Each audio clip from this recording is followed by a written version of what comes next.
Vero, y vamos a hablar de otro tema que también nos interesa mucho, sobre todo a las mujeres, cuando hablamos de ligar o cortar las trompas de falopio, las consecuencias que puede traer en nuestra salud y un montón de mitos que giran alrededor de este tema.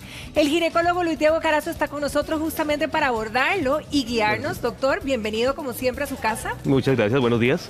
Doctor, consecuencias, efectos cuando yo decido como mujer cortarme o ligarme las trompas. Por ejemplo, cuando dicen, es que tengo calores, me puede afectar el intestino, me puede afectar el uréter, pero antes de entrarle de lleno quizá a esos efectos, díganos qué es lo que pasa en nuestro cuerpo cuando cortan o ligan y si realmente hay alguna diferencia entre cortar o ligar o eso es un mito y es lo mismo.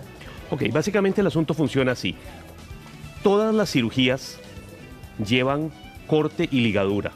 Y hace muchísimos años, cuando trabajábamos por la laparoscopía y usábamos unos anillos que eran, digamos así, como una liga, uno entraba a través del ombligo con la cámara, ahí mismo metía una pinza, jalaba la trompa, le ponía la liga, y eso es lo que la gente hablaba de ligar las trompas. La realidad del asunto es que en este momento uno lo que hace es traccionar la trompa, digamos que la trompa la jalamos acá, y uno pone una ligadura acá, pone una ligadura acá, pone otra ligadura acá y después corta y elimina toda esta sección. O sea, entonces, se liga y se corta. Cada cirugía lleva 3 ligaduras y 2 cortes de cada lado. Wow, o sea, no es que a mí o me ligan las trompas o me las cortan. No, ese es el concepto antiguo, pero realmente esto ya no funciona así. Ya no existe, o sea, no. Son las dos cosas. Entonces son ahora, las dos cosas. Básicamente cuando uno se corta las trompas es la misma cirugía para todas las mujeres que decidimos por ese procedimiento. ¿Y por qué se decide por ese procedimiento?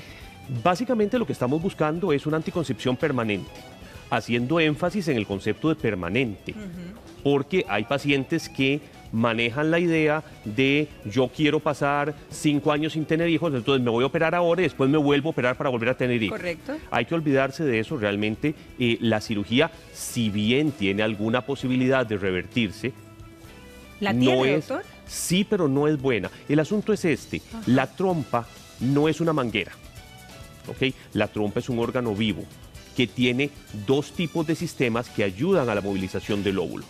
La trompa tiene un sistema de peristalsis similar al del intestino que va propulsando el bolo digestivo. Igual la trompa va propulsando el óvulo. Recordemos que el óvulo no tiene capacidad propia de movilizarse. El espermatozoide tiene cola y puede nadar. Claro. El óvulo no. El óvulo funciona, el óvulo no se mueve. Entonces, el espermatozoide viene a buscarlo. El óvulo está en ese sitio donde quedó.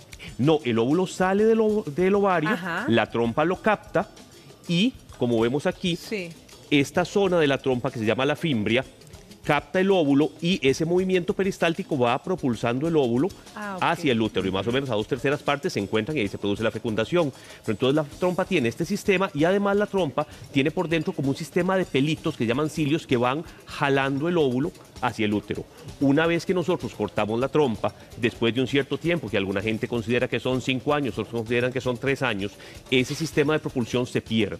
Entonces, aunque uno haga microcirugía, trabaje con lupas y vuelva a pegar esos 2 cabos de manguera, digámoslo así, el sistema ciliar y el sistema de propulsión de la trompa se perdió.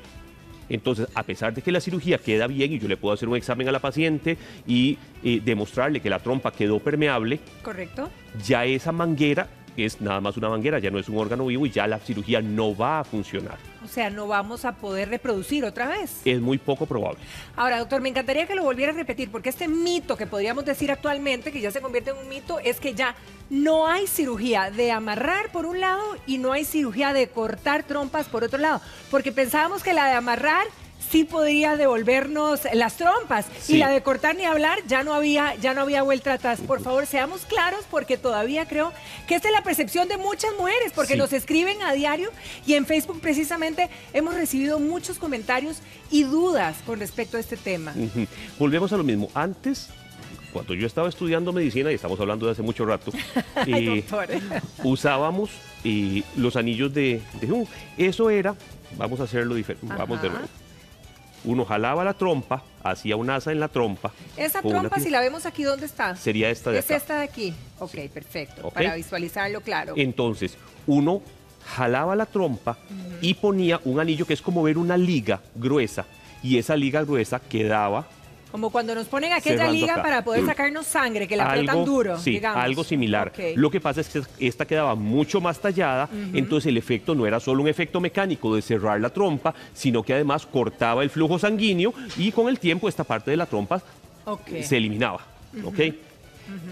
Esto ya no se está trabajando así, sino que volvemos a lo mismo. Ahora, cada vez que hacemos una cirugía, hacemos una ligadura de los dos segmentos de la trompa, ligadura individual de un lado, ligadura individual del otro lado, y después cortamos.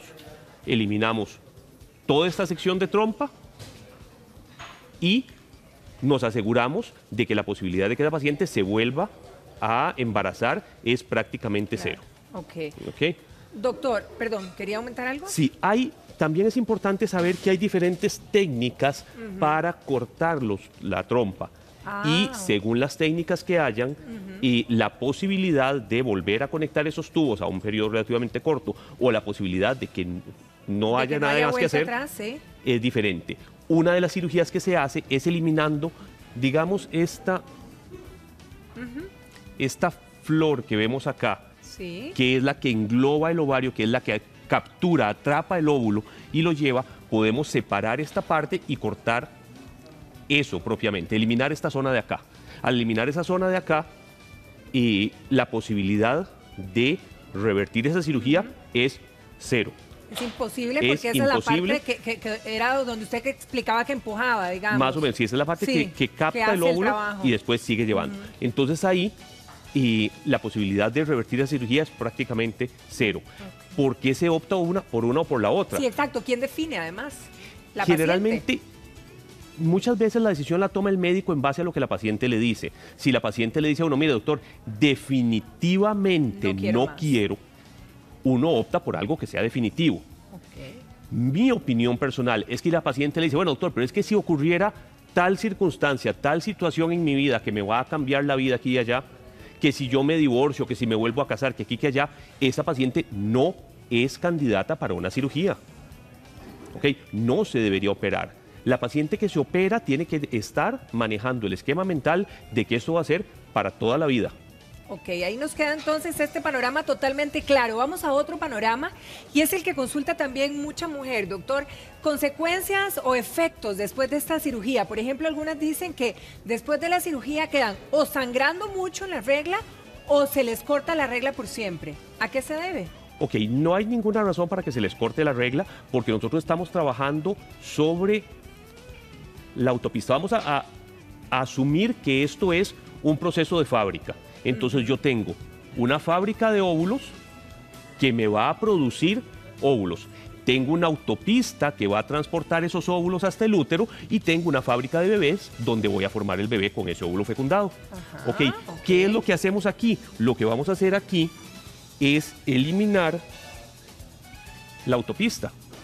Entonces, aquí voy a seguir trabajando igual, el ovario va a seguir trabajando igual, la producción de hormonas va a seguir trabajando igual, la paciente no va a entrar en menopausia ni ninguna cuestión así, simplemente estoy cortando la posibilidad de que el óvulo llegue hasta el útero y por eso es que no voy a poder fabricar bebés.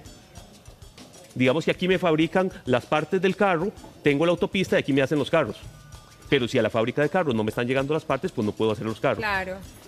Entonces, eso es lo que pasa. En cuanto al problema de sangrado, sí hay muchas pacientes que después de la salpingectomía quedan con mucho sangrado. Tienden a tener 3, 4, 5 años después empezar a aumentar la cantidad de reglas, los días de regla. Coágulo es la queja de muchas mujeres que sienten coágulos en ese sangrado.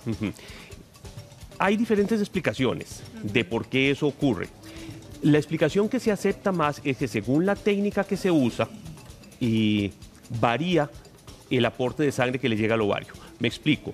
Yo tengo un ovario y a este ovario me le va a llegar sangre básicamente por 2 vías. Por una arteria ovárica y por una arteria, por una rama, digámoslo así, de la arteria tubárica, de la arteria de la trompa, que se dirige a la arteria de la trompa y llega al ovario también. Según la técnica que nosotros hagamos, cuando cortamos la trompa, cortamos también esta arteria. Entonces, en teoría, vamos a limitar un poco el flujo de sangre que le llega al ovario y eso, con el tiempo, puede llegar a producir trastornos hormonales y puede llegar a producir reglas más fuertes. Esta explicación no es universalmente aceptada, es lo que algunos han dicho, hay diferentes teorías, pero digamos que esto es lo que está más en boga en este momento. Si uno hace fimbrectomía, que elimina nada más esta zona de la trompa, pues entonces no vamos a tener ese problema. Excelente. Otro capítulo de esto, doctor, que es claro también porque es recurrente en la consulta de las mujeres, calores, sudoración, que son lo que están experimentando muchas mujeres después de esta cirugía. Ok, realmente volvemos a lo mismo. Al tema hormonal, ¿verdad? Directamente. Sí, no hay trastorno de hormonas. ¿Qué es lo que pasa? Que a veces la paciente se opera o la paciente toma la decisión de operarse ya cerca de los 45, 48 años y ya está entrando en un proceso de perimenopausia. Entonces la paciente dice, bueno, no, ya yo ni loca embarazarme con 48 años, Dios libre, entonces ya me voy a operar. Claro, se operan y ya no toman en cuenta. Como que coincide con la premenopausia. Son dos eventos que se están produciendo al mismo tiempo, pero que no tienen relación uno con el otro. Esa paciente, si hubiera operado o no se hubiera operado, igual le hubiera entrado en su periodo de... Sí, no es que me opere a los 35 años y que van a ser los mismos efectos, se pueden... No. Tenemos ya consultas directas de nuestro público y Lilian Gabriel Elizondo dice, me operaron hace 7 años y desde ese día mi menstruación es irregular y abundante con coágulos muy grandes, lo que comentábamos, y muchos dolores, pero el médico del hospital dice que es normal, ya que no sale nada en el ultrasonido anormal, ¿verdad? Sí. Esto es normal, es decir, me tengo que quedar en esa situación, doctor.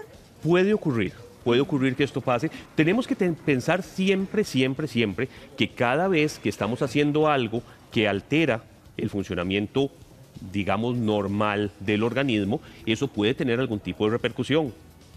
En la salpingectomía, algunas mujeres hacen este tipo de problema. No son todas, no son la mayoría, pero sí algunas pacientes lo presentan. Como les digo, el problema es que no tenemos completamente claro cuál es la causa de que eso ocurre y al no tener completamente clara la causa no tenemos una solución real. Pero sí eso puede ocurrir. ¿Qué es lo que pasa con estas pacientes? Cuando el asunto se vuelve muy incómodo, pues uno lo que dice es, bueno señora, lo que vamos a hacer es que le vamos a dar anticonceptivas por unos 3 a 6 meses para regular. Pero en general la paciente le dice, bueno, doctor, pero es que si estoy operada, me operé para no tomar pastillas y ahora usted me está mandando pastillas. Pero es para el sangrado, es necesario también hormonal. Tenemos a otra amiga, Maricel Ibáñez, que dice, tengo 7 años de no tener menstruación, hace 10 meses me operaron para no tener bebés, ya que tengo 4 niños y aún así no tengo presencia de la menstruación. Fui a Levi's y no me resolvieron nada. ¿Qué debe hacer en este caso? Y además es muy jovencita, tiene 26 años, doctor. No hay ninguna razón para que una mujer de esa edad no tenga regla durante tanto tiempo. A pesar de haberse operado. Pero es que vea que ella tenía ya un montón de tiempo de operada, de estar sin regla antes de operarse. Es que la gente a veces tiende a asociar cosas que no tienen nada que ver una con la otra. Y ella tiene que estudiársele, tienen que hacerse estudios hormonales para ver por qué es que no está menstruando. Puede ser que tenga una poliquistosis, puede ser que tenga un problema de tiroides, puede ser que tenga un problema de endometriosis. Hay muchísimas causas por las cuales una paciente puede dejar de menstruar. Lo que pasa es que hay que investigar cuál de todas es. De hecho, esa paciente probablemente hubiera sido más prudente investigarle su causa de sangrado, de ausencia de reglas primero y operarla después. O incluso, muy probablemente, el colega que la operó durante la cirugía, al estar ahí con el abdomen abierto, pudo haber revisado los ovarios, pudo haber revisado las trompas, pudo haber revisado el útero, a ver si había algo en especial ahí. Pero lo importante es que se vea, porque lo natural es que a los 26 años siga teniendo hay que revisarla definitivamente. Dania Lara nos dice, mi operación fue hace 11 años y después de ella mi periodo es irregular y con mucho dolor. No sé si es por la operación o por haberme operado muy joven. Tiene 29 años y se operó a los 18, doctor. Bastante jovencita, pero esto puede tener ese efecto secundario en ella por ser tan joven o no hay tampoco... El dolor no debería ser... No es normal. No, el dolor no debería estar asociado a la salpingectomía. Y los trastornos de sangrado eventualmente y el hecho de que las reglas sean irregulares tampoco debería ser un efecto de la salpingectomía. También hay que tomar en cuenta, volvemos al ejemplo de otro paciente, que hay pacientes que tenían reglas irregulares, entonces empezaron a tomar pastillas, siguieron usando pastillas mientras planificaron, tuvieron los hijos que querían tener, después se operaron y como se operaron ya dejaron de tomar pastillas y volvieron al estado basal que tenían antes de iniciar. O sea, son pacientes que desde antes tenían un trastorno hormonal que simplemente no se les investigó. Se les empezaron a dar pastillas porque querían planificar y la regla se les reguló por las pastillas. Pero el problema seguía ahí. El problema no se corrigió. Y entonces cuando dejó tomar las pastillas, el problema volvió a aparecer. Eso es como un diabético que se le descubre la diabetes, se le empieza a poner la insulina, y mientras se le pone la insulina, el diabético está compensado. Sí, claro, claro. Un día de tantos dejaron de ponerle la insulina, se le subió el azúcar y él dice, ah, no, es que la semana pasada fui a pasear al volcán Turrialba, me cayó la ceniza y entonces me hice diabético otra vez. No, simplemente es que siempre fue diabético, pero el problema se le estaba manejando, se le dejó de manejar y empezó a hacer problemas. Todo, por supuesto. Doctor, otra de las preguntas recurrentes también es, ¿qué pasa si yo me opero? ¿Esto puede eventualmente adelantar mi edad menopáusica? No. No, volvemos a lo mismo. Cortamos la autopista, pero la fábrica de partes sigue funcionando igual. El proceso sigue dándose igual. El proceso hormonal sigue funcionando exactamente igual. Ahora, mis encuentros o mi deseo sexual, mis relaciones sexuales, ¿pueden tener un cambio después de esto? Y sí, a favor. Ah, bueno, pues yo lo a favor, estoy notando un poco desmotivado. Sí. No. ¿Por qué a favor, doctor? Porque gran parte del por el temor a quedar embarazada. Del freno del deseo sexual de la mujer es temor a embarazo. En el momento en que el temor a embarazo desaparece, la mujer se libera más en su sexualidad, tiende a disfrutar más su sexualidad, a querer tener relaciones más frecuentes, eventualmente puede tener incluso más facilidad para alcanzar el orgasmo porque no está tensa. O sea, ya de ahí en adelante la paciente cuando tenga relaciones va a estar enfocada solo en su relación, no va a estar pensando que aquí, y que si me embarazo, y que si me tomé la pastilla, y que si el preservativo se rompe, o sea, al quitarle ese factor de estrés, la mujer tiende a disfrutar más de su sexualidad. Ahora, otra de las situaciones que no comentamos, doctor, que nos quedó claro que se amarra y se corta, eso sí nos quedó clarísimo. Sí. Pero la eficacia de esta cirugía, porque mucha mujer también dice que uno de los temores que tiene es de un embarazo ectópico. ¿Qué relación hay? Si realmente ese es un panorama que se pueda dar, ¿verdad? Ok, sí. Y primero, la única forma de que una mujer tenga 100% de seguridad que no se va a embarazar es no teniendo relaciones. ¿Okay? Todos los métodos anticonceptivos tienen un porcentaje de falla. Ese porcentaje de falla varía según el método, pero aún la cirugía tiene un pequeño porcentaje de falla. Y todas las pacientes cuando se van a operar se les pone a firmar un documento, que muchas no se lo leen, pero ahí dice que existe la posibilidad. Porque a veces la paciente llega y dice, es que a mí me operaron mal y yo quedé embarazada. Y uno lo que hace es decirle, no, mire señora, vamos a ver su expediente, revisa el expediente, mire, aquí está la biopsia, 2 segmentos de trompa sin lesiones. O sea, a usted le cortaron un tubo de los dos lados, pero de ahí el de arriba decidió mandarle otro. Póngale San MacGyver al chiquito o alguna cosa así, pero o sea, eso puede ocurrir. Pero entonces la pregunta sería, yo me opero, pero entonces tengo que seguir cuidándome con anticonceptivos para estar realmente tranquila. No, porque la posibilidad de embarazo realmente es muy, muy, muy baja. Ok, y con los embarazos ectópicos sí hay una... Sí, hay un pequeño aumento del riesgo. ¿Por qué? Igual, volvamos al concepto de la autopista. Y me encantaría que nos explicara qué es el embarazo ectópico, porque muchas de nosotras lo hemos oído, pero no lo tenemos claro, doctor. ¿Dónde es que se forma el bebé? Ok, el embarazo ectópico lo más frecuente es que se forme en la trompa. Se puede formar en otras localizaciones, pero 90 y pico % es en trompas, entonces hablemos de trompas, que es lo más frecuente. ¿Qué es lo que pasa? Volvemos a la misma historia. Nosotros habíamos decidido cortar esta autopista. ¿Ok? El camión que trae las partes desde aquí llegó hasta aquí. Resulta que la autopista no quedó completamente cortada. O sea, en el momento en que se hizo la cirugía, por obra y gracia del Espíritu Santo, los 2 segmentos de trompa que habían quedado separados volvieron a medio conectarse. Entonces, ¿qué pasó? Bueno, hubo el terremoto, se cayó el puente y el camión trató de pasar el puente, porque el chofer dijo, yo soy muy jugado, yo paso, pasó y se quedó ahí pegado en el río. Y no pasó.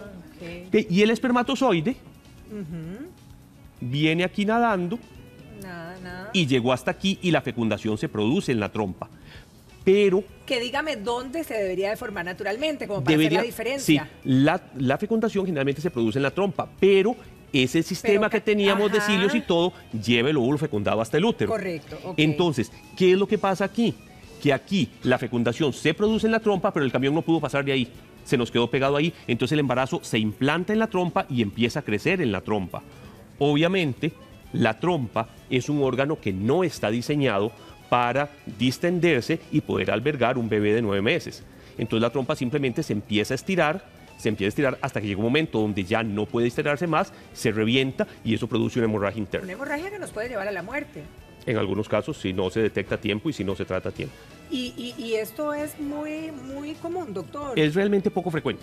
Ah, ok. Sí, esto después de una cirugía es poco frecuente. Puede darse también sin que haya cirugías antes. Sí, ok, no necesariamente es por haber cortado... No, el embarazo ectópico puede darse en cualquier mujer.